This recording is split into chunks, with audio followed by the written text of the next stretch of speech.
इस मसले पर बात कर लेते हैं। प्रदीप सिंह जी, हमने देखा कि पिछले चुनाव में विमेंस वोटर टर्नआउट बढ़ा भी है और इसका रुझान बीजेपी की तरफ ज़्यादा दिख रहा है। प्रधानमंत्री के आज भाषण में उन्होंने इस बात का जिक्र भी किया।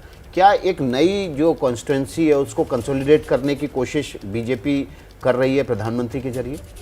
आप देखिए तो पिछले 7-8 साल में बीजेपी ने, खासतौर से प्रधानमंत्री नरेंद्र मोदी ने कास्ट का जो समीकरण है, सामाजिक समीकरण है, उसको साधने के साथ साथ वर्ग बनाने की कोशिश की है, जो जिसकी अपील कास्ट से परे हो, जाति से परे हो। तो महिला जैसे ही वर्ग बनता है तो फिर उसमें जाति नहीं आती कि ये अगड़े हैं, पिछड़े हैं, दलित हैं, मुसलमान हैं, हिंदू हैं, ये नहीं, ये भेदभाव जो है जाति के आधार पर या धर्म के आधार पर वो नहीं दिखता है। तो वहाँ काम करना किसी भी नेशनल पार्टी के लिए इसमें काम करना आसान होता है। जो जाति के आधार पर दल बने हैं उनके लिए मुश्किल होती है कि जब ये वर्ग बनता है तब जातीय अस्मिता जैसे जैसे कमज़ोर पड़ती है, वैसे ही जाति पर आधारित पार्टियों के लिए काम करना मुश्किल हो जाता है।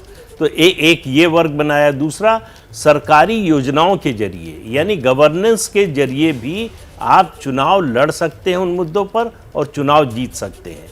ये जो है इस बात को स्थापित किया है। इससे पहले तक ये था कि लोगों के, खास तौर से राजनीतिक दलों और नेताओं के मन में कि भाई आप विकास का काम कुछ भी कीजिए, उसके आधार पर चुनाव नहीं जीत सकते। चुनाव जीतना है तो या तो आप जाति पर जाइए या धर्म पर जाइए या कोई इमोशनल मुद्दा हो उसको ले आइए।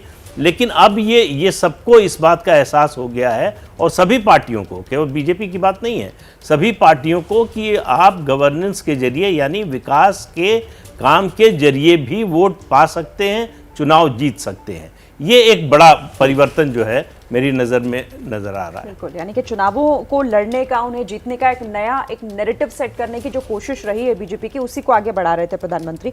विनोद जी, यहाँ पर युवाओं का जिक्र करना आज भी नहीं भूले प्रधानमंत्री। युवाओं को लेकर उन्होंने आज भी कहा कि देखिए युवा अगर पिछड़ रहे हैं तो उन्होंने इसे परिवारवाद से जोड़कर देखा कि जो पारिवारिक ऐसे दल हैं जो अपने परिवारवाद को भूल नहीं रहे, उसी के दम पर आगे बढ़ते चले जा रहे हैं, सबसे ज़्यादा नुकसान हो रहा है तो युवाओं का हो रहा है। इसे आप कैसे देख रहे हैं?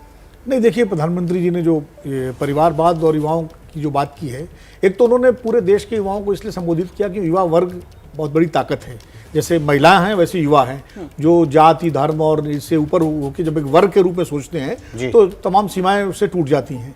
तो एक तो उन्होंने उनको संबोधित किया। दूसरा, राजनीति में जिस तरह से उन तमाम सारे राजनीतिक कार्यकर्ताओं की उपेक्षा होती रही और हर दल में हुई, क्योंकि परिवार के लोग अपने परिवार को आगे बढ़ाते रहे और कई जो दल हैं जो परिवारों द्वारा संचालित और चालित हैं, उनके अलावा भारतीय जनता पार्टी में भी बड़े स्तर पर तमाम सारे नेताओं के पुत्र और उनके परिवार के लोग आगे बढ़े हुए थे।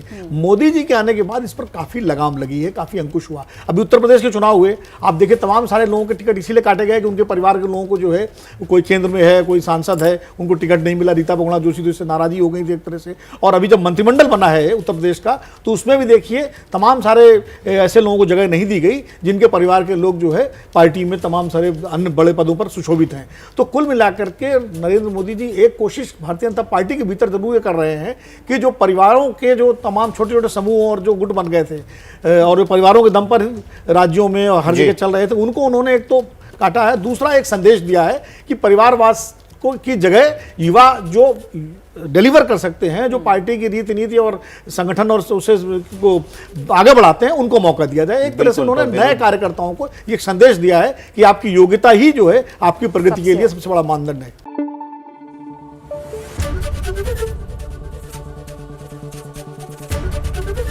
एबीपी न्यूज आपको रखे आगे।